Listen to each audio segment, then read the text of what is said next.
Finally got our hands on a crew cab S-10.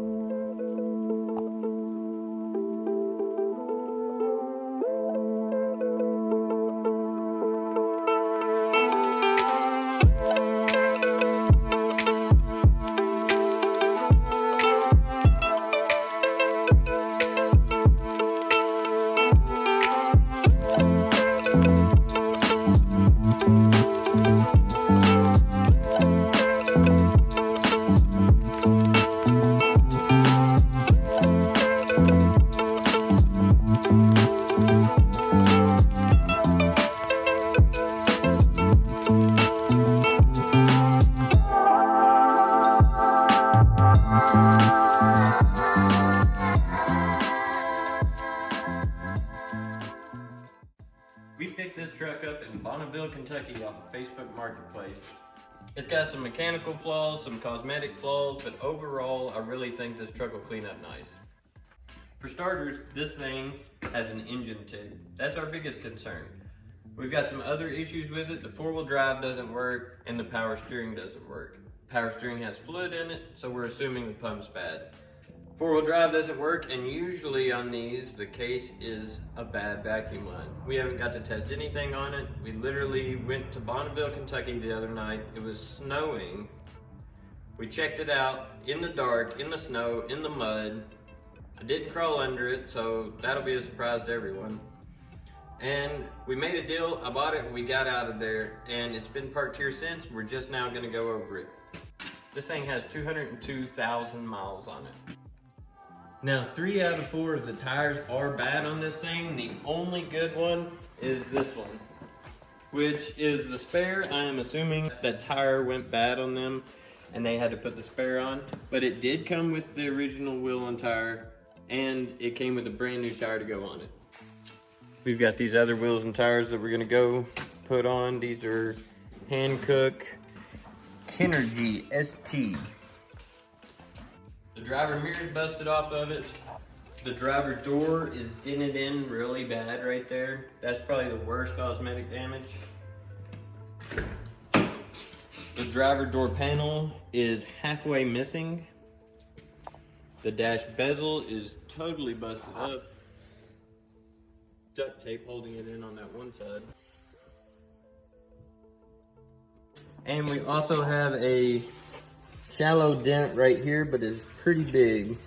Almost like they scraped up against a tree or something right here. It's got some scuff marks. This is a single cab short bed, and we're gonna measure it to see how long it is. I've got about 76.5 inches to the back of the tailgate right there. Let's do that same measurement on this one.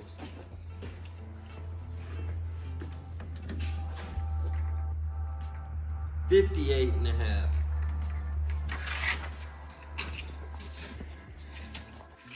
So that's a short bed.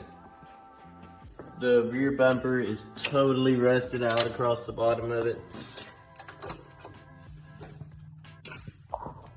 This truck also came with a whole new front end kit, upper control arms, ball joints, tie rod end, pitman arm, idler arm, all that good stuff.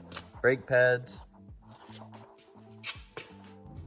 And it's also missing the passenger side headlight. We also got some clear coat coming off of the hood, a couple different spots.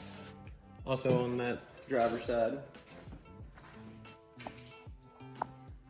So the cosmetics is pretty bad on this, but I don't think it's so bad that we can't handle it. We do not have an indigo blue door to replace this with, but we're gonna look for one before we try and pull this dent out. If we can't find one, we're gonna try and do our first paintless dent removal on the door and on the bed back there. A lot of the other parts we're gonna have though. Rear bumper, headlight, bezel, we've got that in stock too. So most of the things we'll be able to pull right out of inventory and put on this truck to minimize cost before we sell it. Fun fact about these trucks, I'm pretty sure all of them were 4.3 automatic and 4-wheel drive. Even the ZR5 edition. One reason why these trucks are so hard for us to get is because they didn't make these things for very long. I'm pretty sure they only made them for the last few years of the S-Series saga. Maybe 2001 to 2004, something like that. I'll put the exact info right here on the screen.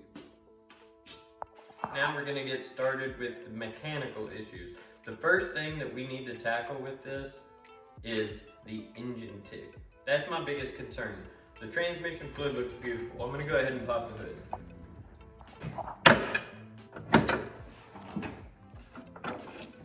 A couple things we noticed when we popped the hood on it. Immediately we realized the air box is not connected to the mass airflow sensor.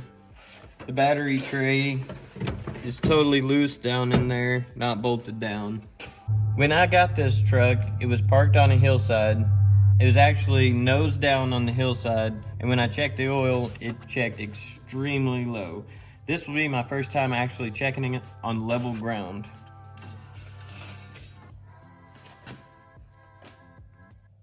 It is indeed very low, much below the add mark. Wouldn't that be nice to just put some oil in this thing and that tick go away? The oil doesn't look terrible. The truck has great oil pressure.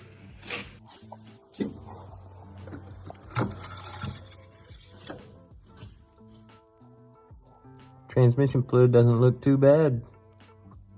Definitely got some in there. Supposed to check it while it's running, but at least we can know that there's some in there while we're trying to diagnose that engine noise. And if we're talking about diagnosing it, I'm almost 100% positive it's a top end tick.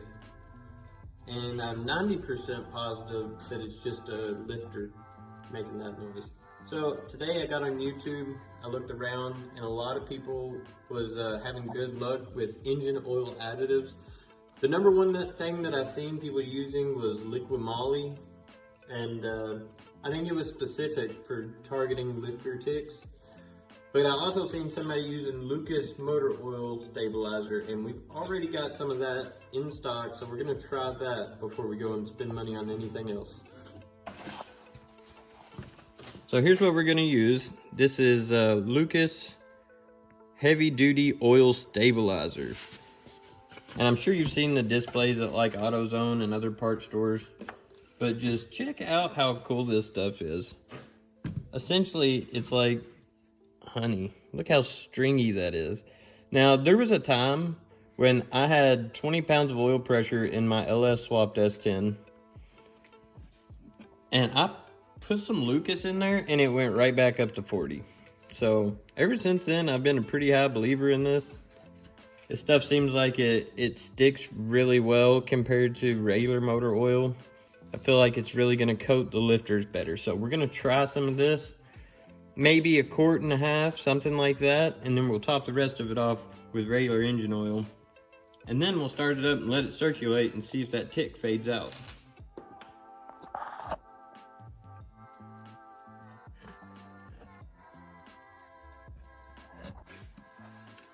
Gonna go ahead and fix this air intake while we're waiting for that oil to drain down in there. Good.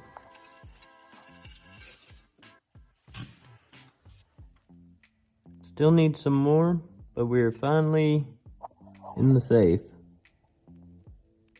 We got it topped off with Lucas motor oil and some regular oil.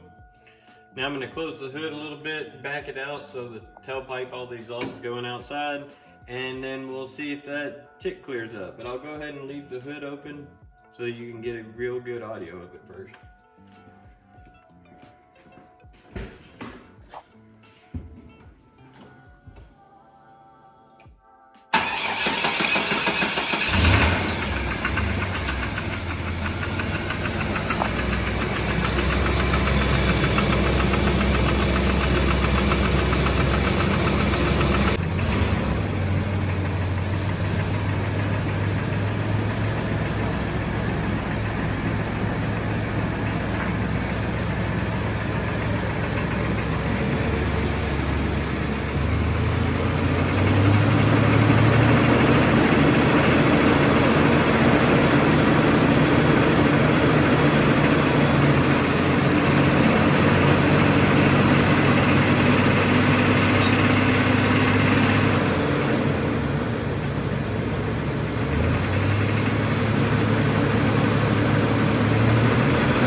it really doesn't seem as violent as it did. Well, we've let it sit here and idle long enough. It's at running temperature and it's been there for a while. Oil pressure's great in it.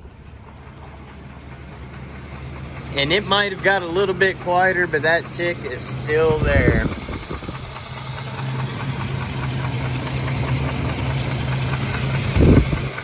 I guess that means we're gonna have to tear the top end of the engine down. For some reason, there is what appears to be a piece of tape over one of the lights right there. And off the top of my head, I cannot tell you what it is. Luckily, somebody has already ripped the door panel off for us, so now it's a lot easier to access the mirror bolts.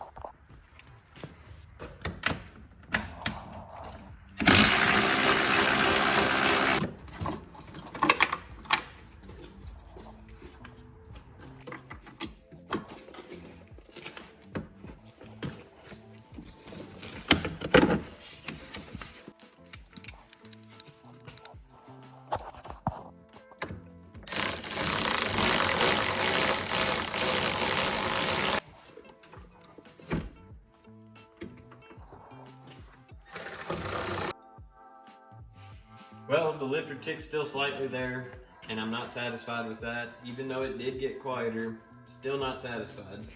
So stay tuned for episode 2. We will take the valve covers off, inspect, and if needed, we will dig further.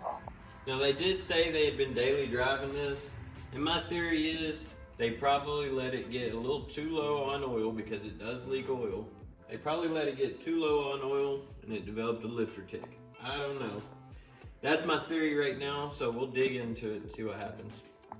Comment below if you think we should try a different additive to see if it clears up before we tear this engine apart.